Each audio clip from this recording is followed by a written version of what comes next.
Hello and welcome. I'm Lisa from Sound Your Voice. This is my colleague Danielle. Hello.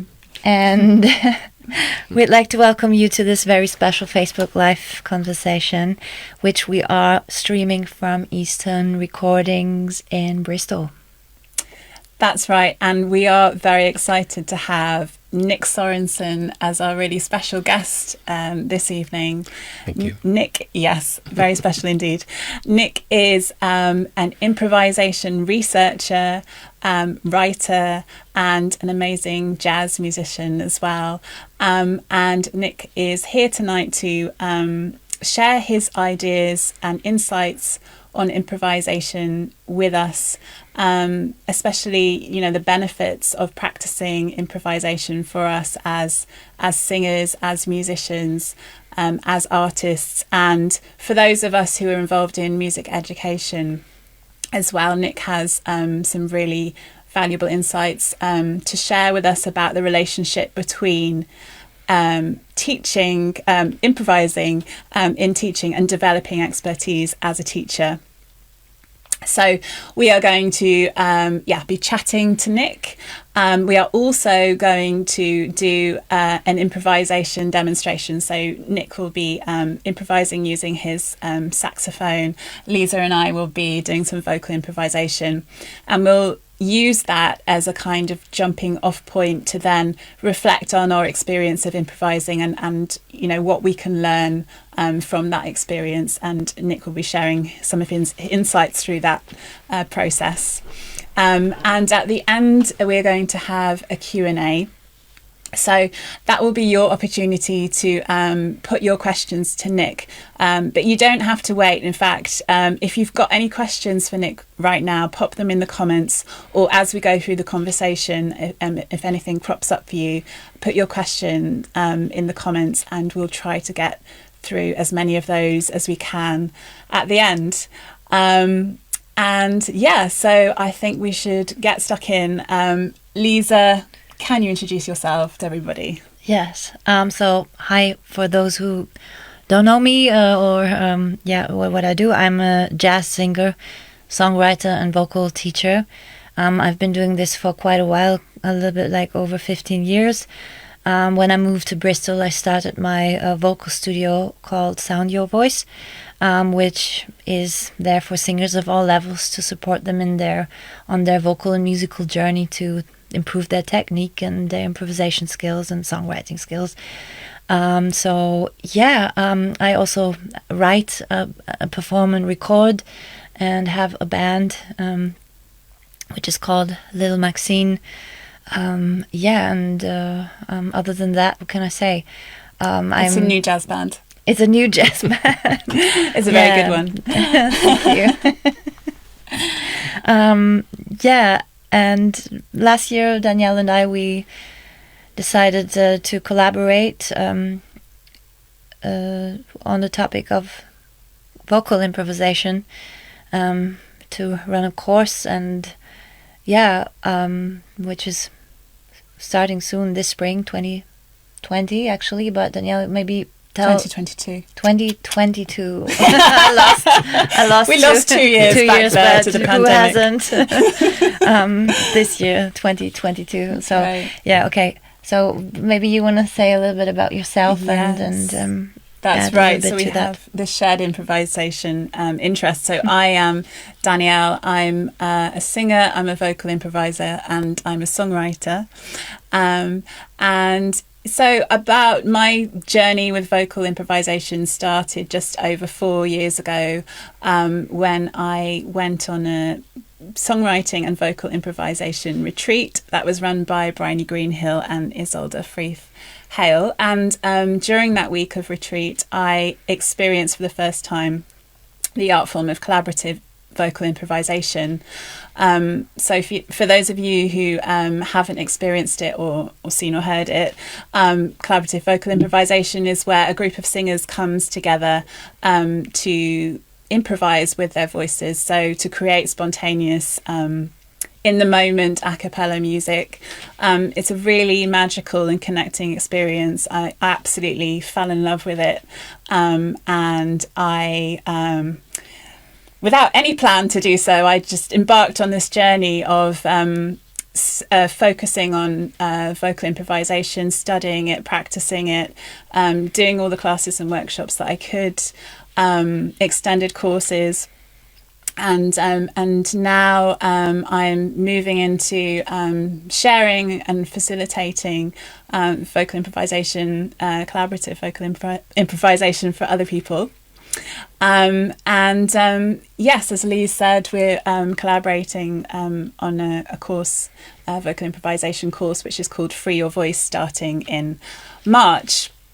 And in the process of us planning for the course, Lisa mentioned Nick to me, and we thought it would be amazing to speak to Nick, because not only is he an expert on improvisation, but also he's quite focused on the relationship between improvisation and teaching.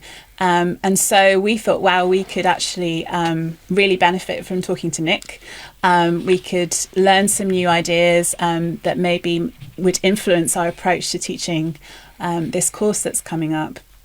But also we realised that a lot of people in our networks and a lot of people that follow us on social media also would benefit from hearing Nick's ideas. So that's why we decided to have him in and do this Facebook Live.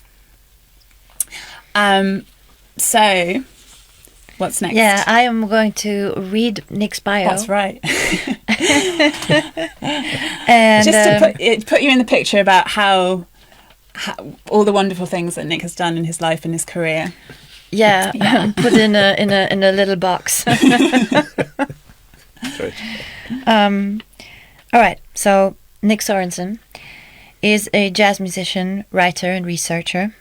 His consultancy company, The Improvising School, supports musicians, teachers, and leaders to develop improvisational skills through its workshops. As a jazz saxophonist and writer, Nick has been practicing and researching improvisation for over 40 years. His research is concerned with understanding improvisation as a mode of creativity within artistic and social contexts. His performance work explores interdisciplinary practice and transcultural collaboration. Nick is a senior fellow of the Higher Education Academy, a fellow of the Royal Society of the Arts, and visiting research fellow at Bath Spa University. Nick's book, The Improvising Teacher, Reconceptualizing Pedagogy, Expertise, and Professionalism, will be published by Routledge in summer 2022. So, Nick, is that all correct? Including the I think the is the most correct bit. Something we can use in our improvisation later. Yeah. Yes. All right. Mm. Yes. So, now, would you like to tell us a little bit? Give us a little bit of an insight of what led you here today. To write your book. Yes. Yeah. Writing the book. Well, the book and some other pieces that I wrote, it was a lockdown project, really. It came out of lockdown because I had the time to do workshops and gigs, but they just couldn't happen. And so I ended up writing this book, which I suppose is a culmination of my thinking and reports in full on some research that I did on teachers. They happen to be in secondary schools. It could be teachers of any subject in any phase of education. And what the book is saying is that improvisation is important. It's very important because actually that's what the best teachers do. Experts do it.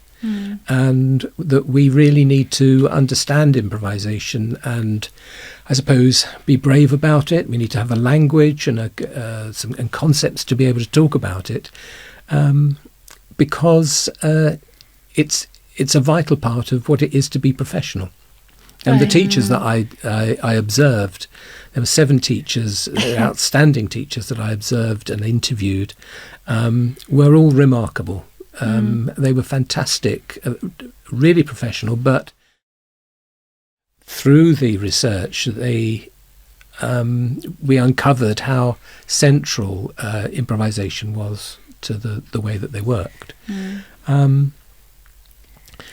Now that's the relationship between so it kind of like the expertise of the teacher, and the like how improvisation can improve or also contribute to the well, the improvisation and expertise are two concepts that what I'm saying is that they're interlinked. They almost depend on each other. So if you start off as a novice, it might be a musician, it might be a painter, it might be a surgeon, it might be a taxi driver. You're going to start building a body of skills, and after a while, you're going to reach a phase of expertise. And one of the characteristics of expertise is that the things that you do become second nature. One of the problems of researching experts is that they don't know what they're doing. Right. Because actually it's all internalized. It's what we call a tacit knowledge. But what it does mean is that when a situation arises, they know immediately what to do. They are improvising, because improvisation is a spontaneous action that is informed by a great deal of knowledge and expertise. So I'm saying that at its highest form, improvisational activity is a form of expertise, and the expertise is actually improvisational activity. Would that be your definition of improvisation? Well, defining improvisation, how long have you got? Now, that's a really good question, because that is at the heart of the problem of improvisation. I consider there are people like yourself, Danielle, and you, Lisa, who improvisation is fundamentally important to you, and you not only do you want to develop your own skills as an improviser, but you want to share that with other people. Not everybody agrees with you. Right. And throughout history, there have been periods of time where people have seen improvisation as being very important. But at other times, they've actually said, no, that's just an improvised piece. That's making do. One definition of improvisation is something that is done without any kind of forethought or foresight at all. What I've done in the book is actually within Western European contexts, from the ancient Greeks right the way through to post-structuralist sort of ecological understandings of improvisation and improvisational views of the world, is I've sort of taken all of these different meanings, the negative ones and the positive ones, and I've tried to string them together to sort of say what's at the heart of it. So it's spontaneous, it's an activity, it's something you do, it's spontaneous, it happens in the moment. You give yourself permission to improvise, right, and or you are given permission to improvise. It is an intentional activity. It's nothing that doesn't happen accidentally. People intend to improvise, and you can't improvise on nothing. It's in a context, and it doesn't mean if you're an improviser, you don't necessarily improvise it well in all aspects of your life. You might be very good at improvising as a cook. You might be very good at improvising as a musician. You might be very good at improvising on running public meetings. But there are particular areas and contexts of life that where you build up your expertise, and that enables you to improvise well. there's another point that I wanted to make. You contributed a chapter in there is a book called The Applied Improvisation Mindset. I did. And you contributed the chapter number 6 to that book. That's right, with yes. the title of Course We Improvise, What the Best Teachers Do and Why They Do It. That's the chapter you shared with me, right? So that I've had insight into that, Yes, and I found it really, really good. We both read it. So there's a definition of improvisation in there that you're giving. And actually, you're talking about structures there, and I found that quite interesting. Yes, that's the I bit. made a note about that. Yes, thank you, because that was the bit I was Lisa trying loves to structures. remember. Yeah. Yes. Yeah. So, They're good. They're useful. Yes. so some people talk about improvisation as being, it's just, you do anything you like. There's no structure. There are no rules at all. But there are, and I think the way that I found very useful at understanding improvisation comes from a writer called Fritjof Capra, who actually has written a wonderful book called The Hidden Connections, which is about not only the natural world, but it's also about the social world. It's about organisations. It's about the ecology. And he talks about two kinds of structures. There are the fixed structures. Those are the things that are absolutely non-negotiable.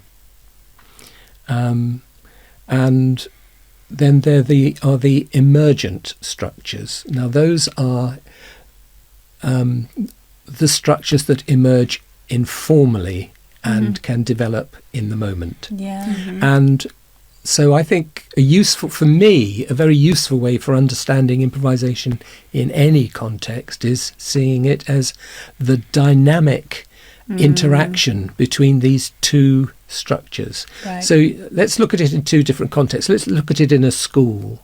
So some of the fixed structures might be school uniforms. It might be the rules that there are in school. There might be, there's the physical environment. Those things are fixed. The timetable is fixed. At a certain time, a bell will ring and you go from one lesson to another lesson. So those are the fixed structures, yet within that there is also the opportunity for negotiation and for other things to emerge. Let's then take it to a context that we know about, which is singing.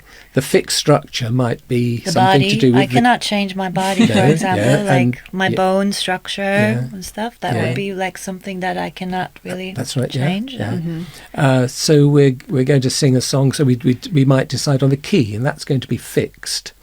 The tempo might be fixed to start with. The length of the song structure is a given, but within that, we can then, accepting that, we can then move around and develop that and change it. So they're in the musical moment. structures, like That's parameters. Right. That's Yeah, right. Yes. Yeah. And I think I just find that as a very useful way for understanding and analysing what's going on in an improvisational situation. So, I mean, something that's commonly said by jazz musicians is that you can't play what you like. You've got to know the rules. You've got to know your scales. You've got to know about harmony. You've got to know about rhythm. You've got to know about the different timbres you can get out of your instrument. And then in the moment, you can break all the rules. Now, it's breaking the rules when you know all the rules is a very different place than somebody who doesn't know any rules at all or hasn't got any technique and is just making sounds. You know what I mean? Because you're making a deliberate choice. That's right. If you know the rules, then you can therefore make a deliberate choice to deviate from the rules. Yeah. And one of my, I think a musician that I've drawn a lot of inspiration and understanding from is Lee Konitz, and he says, when I play, I'm trying to be unprepared. His approach to improvisation is that he doesn't want to see any further than the note that he's playing at that moment in time. So he says, I want to be unprepared and to be unprepared takes a lot of preparation. Mm. And it's that paradox, Yes, you know what I mean, yeah. that I think That is... sounds so good. It's about intending to be unintentional. Mm-hmm, mm-hmm. And so that... And I think it's these kind of ideas that have made me fascinated by yeah. improvisation Mm-hmm. Yeah, for so long. It is you know. fascinating. it is. Yeah. And I wonder, Nick, I mean, when you say that different people have improvisation means a different thing to different people, Yeah. and some people have the attitude that it's not something valuable because there's no forethought. It's off, it's off the cuff. It's kind of maybe slapdash, or Yeah. and it hasn't been crafted and polished. Mm. Yeah. You're saying actually that's not, in fact, the case, because there is a process of learning rules and structures, and that's where the craft is, perhaps. Yes, it's the preparation that goes into it that might have happened over many years, and also involves many different things. I mean, it's Right. not just from a musical point of view. It's not just about music and technique. It's about the other things, about the way you engage in life. It's about the things you read, the things you see, the films you see. Yeah. And it's bringing those in All to of your what you do, experience, to your whole experience. what's happening yes. in that moment. And so how would you counter, if someone has the attitude that they don't value or appreciate improvisation, they don't think it's, I don't know, they don't think it's art, or that it doesn't have value, what would you actually say to counter that? Because I mean, Lisa and I believe that improvisation is incredibly powerful, valuable. Yeah. So we're interested to hear what you think. How does it benefit us as singers, musicians, and... Well, I think I would start by saying that improvisation is the stuff of life, and you could almost say it's what makes life worth living. The fact that if I say something and you know exactly what I'm going to say, and then you say something and I know exactly what you're going to say, and then that, we're stuck.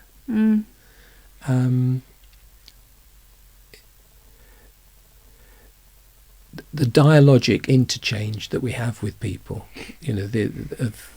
of somebody saying something, somebody doing something, and then getting a response is,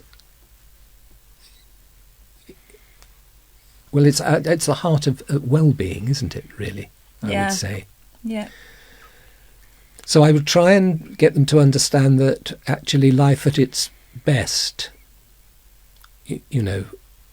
is improvisation. Or perhaps I'd have to say to them, look, tell me a time when you were really happy or you were really enjoying living. Right, yeah. Tell me what was going on at that moment. And I'm sure that somewhere within that, there would be an improvisational moment. Right. Life unfolding and being Life in unfolding, flow, yes, and not actually not knowing what to expect means you can therefore be right in the moment Yes. of that experience. Now, at the very beginning of my book, The Improvising Teacher, I've got an anecdote, and it's a typical anecdote, because if you talk to any teacher, they've all got the same story to tell, and it goes something like this. It's saying, I went into the classroom one day, and I looked at the class, looked at the students, and I realised they just weren't in the right mood for what I'd prepared. So I felt I was taking a real risk, but do you know what I did? I went over to the waste paper basket and I picked up my lesson plan and I just threw it in the waste paper basket. And the class saw that, and I turned round to them and I said, right, what are we going to do now? And they then say, I did that, and that was one of the best lessons that I did. Yeah. And every teacher seems to have a story like that one.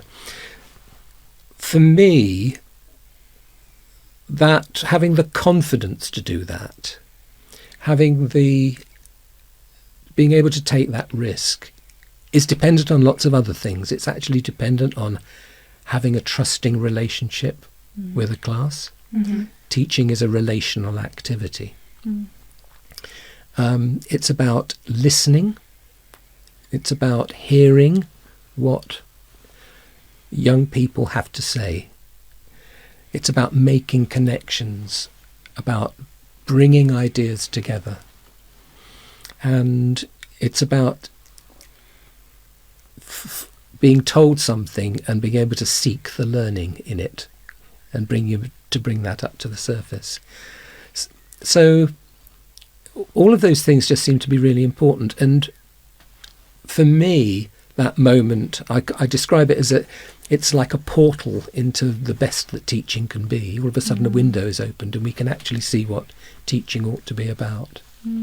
Which is why I think that it's really important that we understand that. I'm talking about teaching, the same applies in music, the same applies in singing, and it can be applied almost to any other aspect of life as well. Beautiful. Yeah.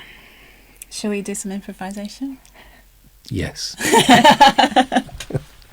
Hooray. So much talking and listening.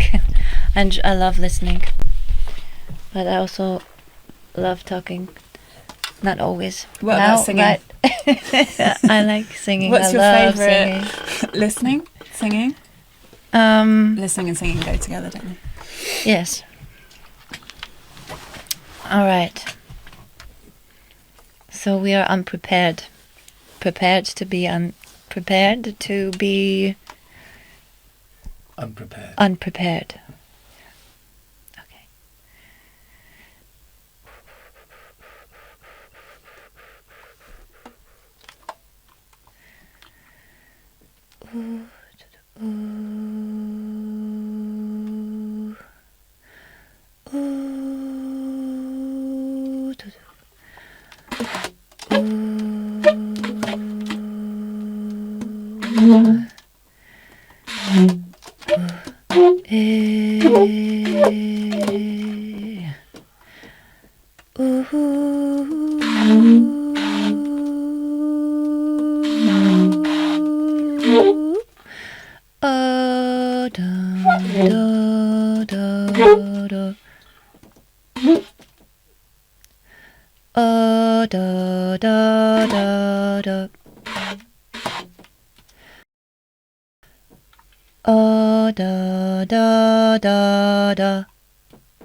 Dun dun dun dun dun dun dun dun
Tiwalo, Tiwalo, Tiwalo, Tiwalo, Tiwalo, Tiwalo, Tiwalo, Tiwalo, Tiwalo, Tiwalo,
Let's do another. I want more. Well, let's see. Okay. You want to do more? I just want to do one where we lock in. Yeah. Like we discussed. And like we discussed, why did you throw the plan out the window? Yeah. I didn't, did I? Yes. Okay. Hey ma, hey ma. Hey ma, hey ma. Hey ma, hey ma.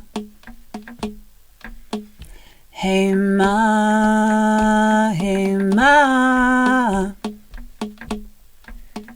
Hey ma, hey ma. Hey ma, hey ma. Hey ma, hey ma.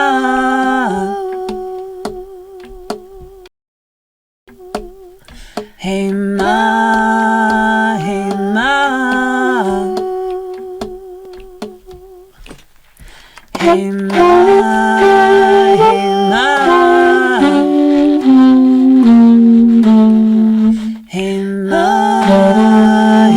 ma. Hey ma, hey ma.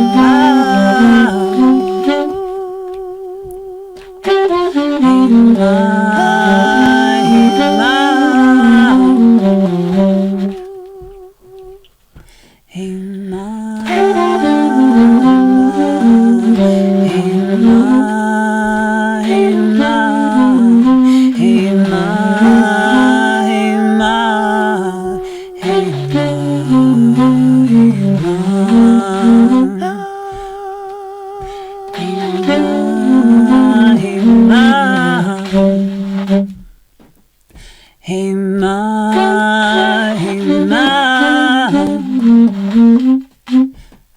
Hey ma, hey mama, hey ma, hey, hey ma, hey mama, hey ma, hey mama, hey ma, hey mama, hey ma, hey, hey ma, hey mama, la la la la la. Do do do do do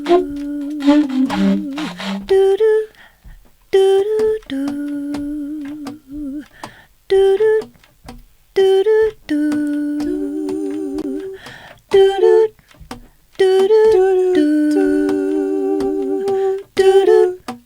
do do do do do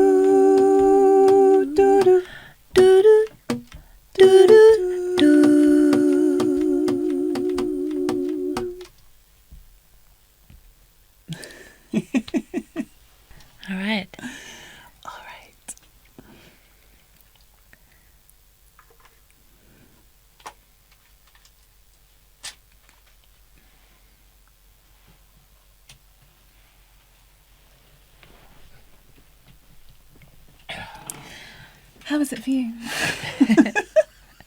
Chaos. Yeah. There was a lot of chaos for me. There was a lot of chaos. Yeah. Yeah. But What does that mean? I think the fact that we're in a room with really bright lights and headphones, and it's a different situation, sort of made me feel a bit ungrounded. And ungrounded, yeah. Right. I thought, like, because you said I kicked the plan out of the window. We had a plan, by the way, for the audience. Structure. Yeah, for the structure. So we didn't know what's gonna happen, but I tried to follow it, but I found it challenging. Right. So it wasn't that I decided to throw the plan out of the window. I just found it challenging to kind of know when the structures would shift, but it was all floating. So it's good, I guess. So for you, there was a tension between what we'd thought about and what was actually happening. Moment. Yeah. Is that the tension, the dynamics that you're talking about, like fixed structures and the ones kind of like there's like, because we can say that's what we're gonna do, that's the plan, that's kind of like a structure, but then there's also so much coming into play, like maybe we're a bit nervous, of course, because we're doing this in front of an audience that we're not even seeing. Maybe it's two people. Maybe it's 2,000. 2,000. Yeah, so we don't know. So yeah, that's definitely bit scary. I felt that, definitely. I want to ask you something. We talk about like embracing fear. Yes. So you've been improvising a long time. A long time. Yeah. And have you ever felt intimidated by the moment of not knowing what's gonna happen, of sharing that moment, like being like, is it, like a sort of like a vulnerability, or like a kind of being, like, because that's a topic that we are addressing at our course. We know that for a singer, for example, can often be quite scary to sing, to share their voice in public, or in front of an audience. It's kind of like, do you also experience that as an instrumentalist? Yeah, it often relates to the people that you're playing with, and certain people that I work with, I feel very comfortable with that, because I feel that almost that's expected, and that I can take risks, and if things fall apart in a particular way, we can use that falling apart to make something of that. Yeah. So I suppose it's as much to do with the understanding that you have with the other people that you play with. I remember one gig that I did, and I was playing a solo. It was a ballad. I was playing a solo, and all of a sudden it went really quiet, and I was just aware that this audience were really listening, and that every note that I played was going to be an important note, and that was sort of exciting, and also then quite sort of and a challenge at the same time, because you thought, well, you need to be, you sort of treat that moment with respect and care, really. But, How did you find that experience? Yes, I of wanted just to improvising ask with you. us? Yes. Because I think what you're saying, Nick, is that one of the ways we can learn from improvisation is to practice improvisation and then to reflect on what happens. Yes. And that's how we kind of that's how we come to understanding about what we've done and what might have gone wrong and what might have gone right and how we can improve. Yes. So what would you say about that? Well, obviously, experience it's an unusual setup, 2 singers and a saxophone. I mean, but that's lies great because of that. Also, I haven't worked with you before as musicians, and I just found it interesting because I was just trying to find little places that I could sort of fit in with and either pick up, where you were rhythmically to do that, or maybe tonally to make sure that I was, trying to find the notes that actually worked with yours. Also, maybe find some notes that didn't work with yours so much. I thought the first one was really interesting, the way that it ended. I think that we just knew that we'd do that. And I think that's a really interesting point, understanding when the ending is there. And almost one of the cardinal skills, particularly if you're doing free improvisation, is walking over the ending. Everybody else has ended. You haven't picked up the signals, and so you just keep going. And I think that's one of the skills that I think one of the remarkable skills that people working with free improvisation have, is the ability to sense where an ending is. And I enjoyed the moments where I felt that yes, we were working together, and you're just finding the often very simple things, just notes or little riffs that work together.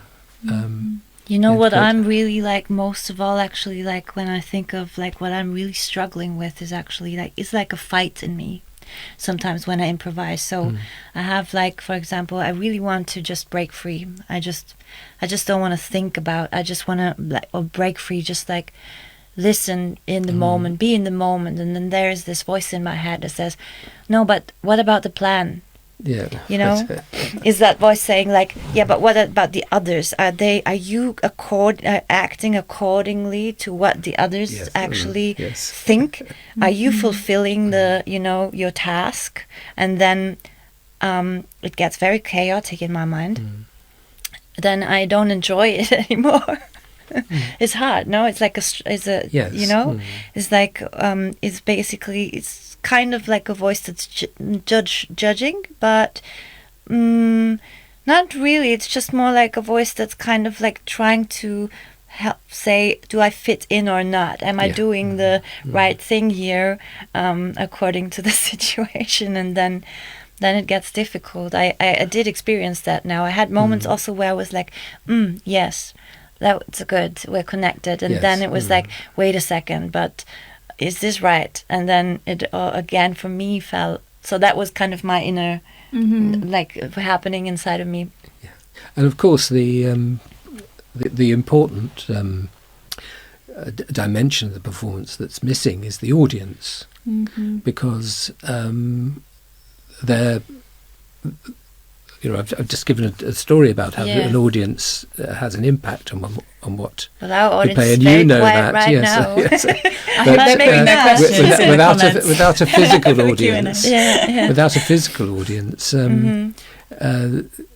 you're not getting any signals. Do you know what I mean? Because you can be doing something, and all of a sudden you realise that they're latching onto it as well, and so you can go with that, or you can then cut across it, and do something completely different.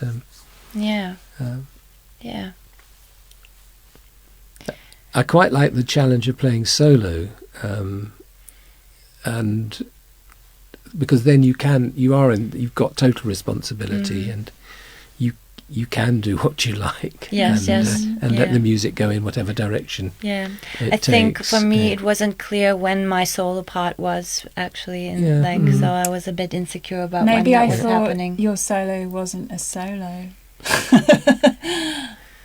Yeah, I don't know. I Yeah. wasn't sure about actually when my solo is gonna be, so I was a Yeah. bit, I think, insecure about Yeah, I mean, I think yeah.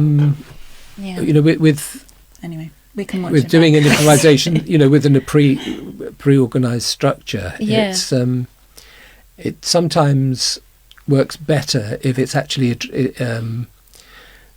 presented as a game.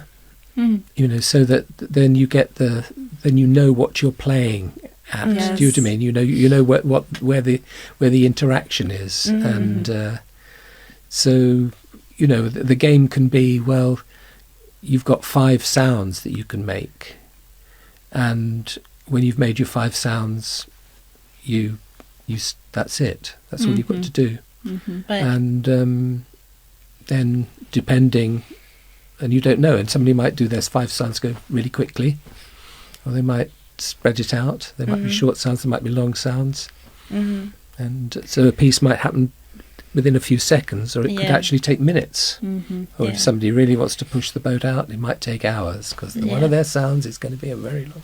yeah. So you kind of Indeed. really like limit Yes, your yeah, and then it's- options yeah, basically, yeah, yeah, or, so the tools you're playing with. Yeah, And yeah. limitations are really important for creativity, aren't That's aren't right. they, Yes, you know? yeah. And I think, as I say, that we talked about the importance of structure, but actually, the tighter the structure, in many ways, the easier it is to improvise. Right, exactly. Yeah. Yeah. And you can think Yeah. about.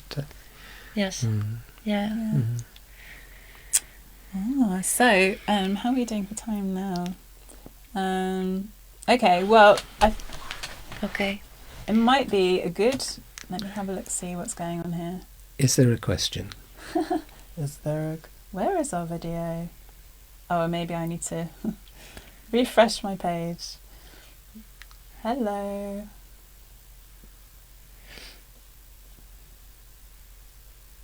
Oh, there. Oh, there we are. Oh gosh, I can see myself in the screen. That's so strange. Right. Hello. Ooh. Okay, we don't have any questions. There. No questions. No questions. Okay. No questions. No answers. Okay, well, no questions, many answers. Well, Yeah. we've got questions for Nick. Let me have a look. See. Oh yeah. So, Nick, your motto is "Learn to improvise, improvise to learn." Yeah. And could you tell us a little bit about how improvisation, the act of improvisation, actually makes us better learners? Would you say better learners? Is that fair to say, or teaches us how to learn? Yes, I can. So this is about the relationship between improvisation and learning. I came across probably around 2000 when I was a head teacher. I came across a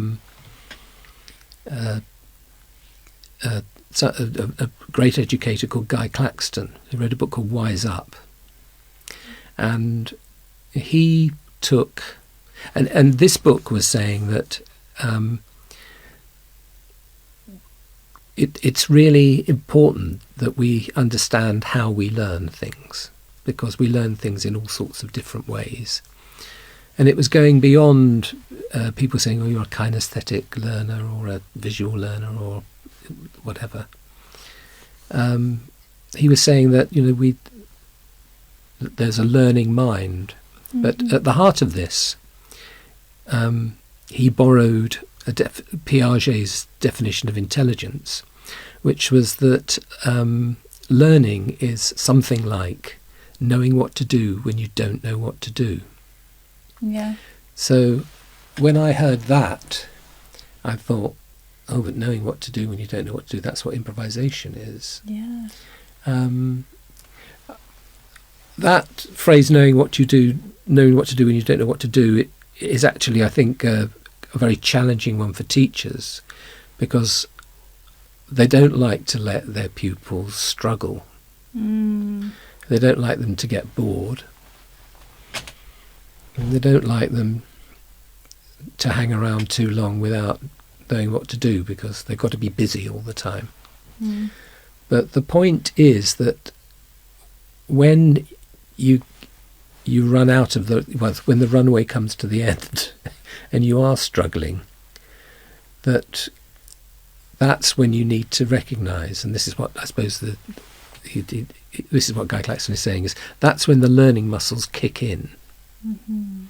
And you need to be resilient. You need to embrace that feeling that learning isn't a comfortable thing. It's actually, it's really quite uncomfortable. Yes. And you've got a whole range of resources that you can draw on.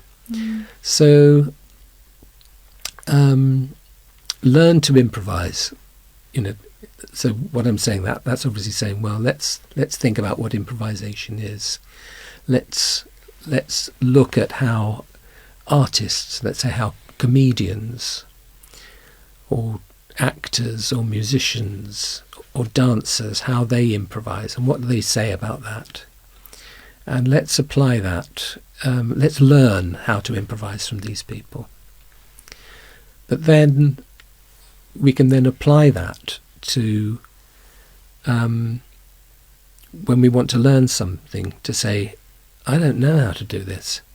I'm going to improvise, and using that process, that activity, as a way of finding out what to do, and it's the route to discovery. Yes. I mean, the improvisations we've just done in a small way, that's a road to discovery, isn't it? Because would you say it's sort of like a trial and error? It's trial and error, yes. It's experimentation, yes. So if we were to repeat our improvisation together again, we might say, well, let's try approaching it in a much more, let's try making the structure much clearer. Yes, and that's seeing, right. Seeing how that influences what happens. And let's find a way in which we can take in Lisa's idea of actually really, you just want to really break out of the structure and do anything you like, and then come back to it. So how can we bring those ideas in? So yes, that's. I thought that was quite a nice little. Yeah. So how do you learn what to do when you don't know what to do? Well, you experiment. The other thing that you do is you have to trust your own ideas. And there's another great line from a guy called Keith Johnston, who's written a fantastic book called Which is about improvisation in the theatre. And he says, accept what your imagination gives you, or screw up your talent. And that whole thing about coming up with an idea, I'm just going to do something with it. And in doing that, you're saying, this is just my idea.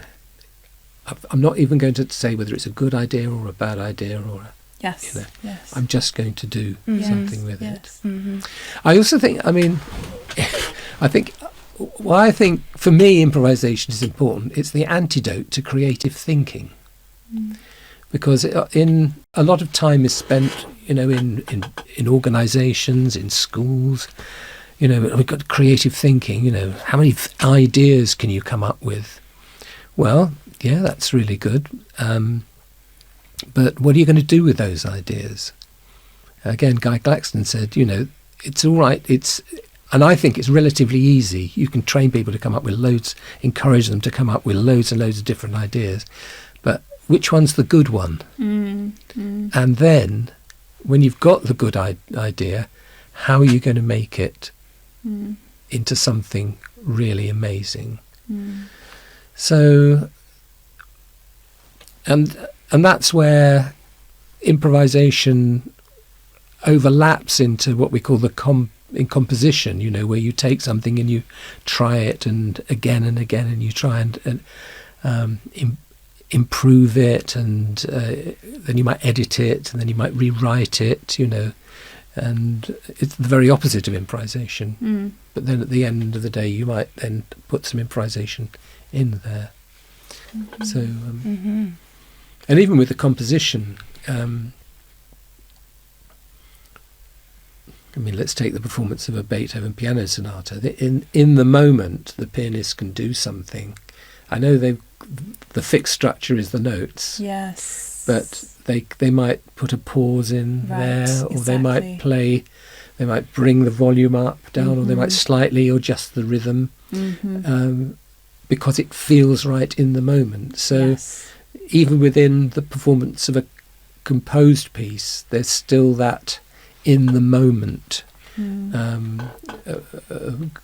process of creativity. Yes, and we talk about this, don't we, Lisa? Because so our course, we are targeting our course at creative singers who sort of feel this fear around taking risks, and it might be exactly that in a performance. They might be playing a song that they've written and composed, but they may feel like in the moment they want to follow an impulse to take a risk, to interpret that song in a slightly different way, or change the dynamics, or change the way that they interpret it, and that can be very frightening for people. And I think that the learning to improvise can help you develop that self-trust in your ideas that you're talking about. Because you practice doing that and realise that you can.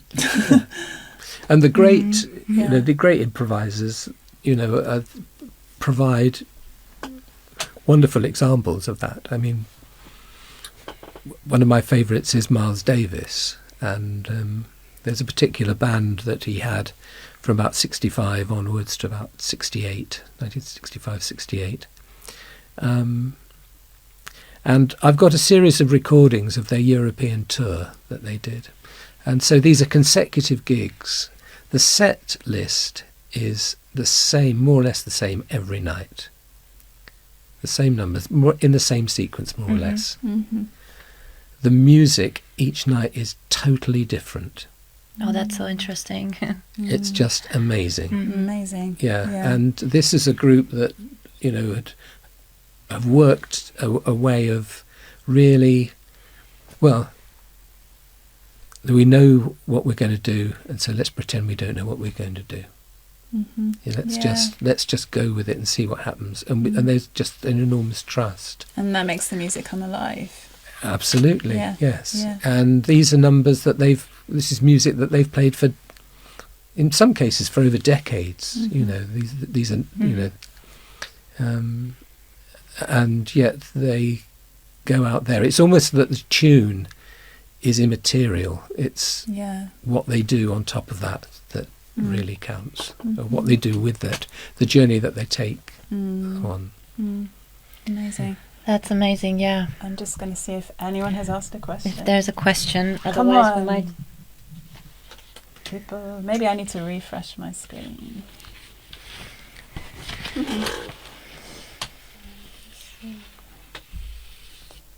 Oops. Okay. Nope. Do we know who's there? Charlie has been here, and Bex and Sandra. Thank you for joining us live. Yes, thank you for joining us live today. Well, is there anything you'd like to say, Nick, to end with, or is there anything? Well, thank you for the opportunity to sit and talk about improvisation, which is always it's always great to be able to have conversations about this. I think it's a very complex subject.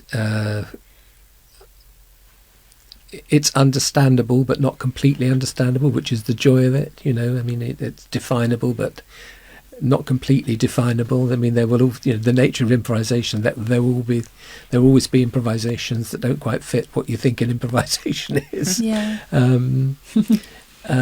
And I think that the work that you're doing is really important, and I hope that you get a good group of people to work with, and I know that they're going to benefit from it. I think, above all, you need to just jump in and do an improvisation. And then when you've done it, you think, oh, God, that felt really good. I mean, your experience of doing that for the first time. It was incredible. It was actually like falling in love. Yeah.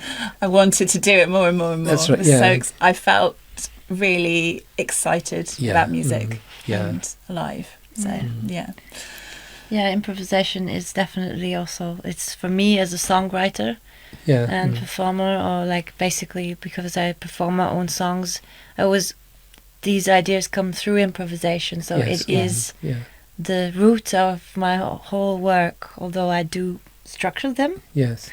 Then, but it's the essence. Right. Yeah. Absolutely. Yes. Yeah. Well, I'll finish with my quote, shall I? Yeah. I think which is really nice. One, which is that improvisation is a pervasive aspect of being human, in every sphere of life, enabling existence. Life without the improvisational response is difficult to imagine. That's from Simon Rose, who wrote a book called The Lived Experience of Improvisation in Music, Learning and Life. And there you go. Well, the stuff of life. Yes. What could be more important than that? Well, Nick, thank you so much for everything you shared with us today. You're very welcome. We could talk about this for hours. Yeah. I just had an idea. Maybe we just drop in the description the book titles that you mentioned today, sure, because please there were do, great titles you mentioned. Also, your books that books that you contributed to, and the book that is gonna other things. If you want to, for the audience, if you want to learn more about Nick's work, you can go to his website, which is nicksorensen.org. We'll also put that in the description. Yes. Is that right? Yeah. And use the contact page. Yeah, you can get in touch with him through the Say contact hello page. and ask a question. Check out the book which is coming out in the summer. That's right. Improvising Teacher. Yeah. Okay. Yes, and about Danielle and me, our work, you can go to our webpage soundyourvoice.uk/vocal improv, where you can learn more about the course. You can also sign up to our newsletter, and you get some updates about events, workshop, courses, or inspirational content. And I think so. Thank you for Eastern Recordings for being such a great host again. And until the next time, stay tuned, and we'll see you soon. Thank you. Thank you. Goodbye. Goodbye. Bye.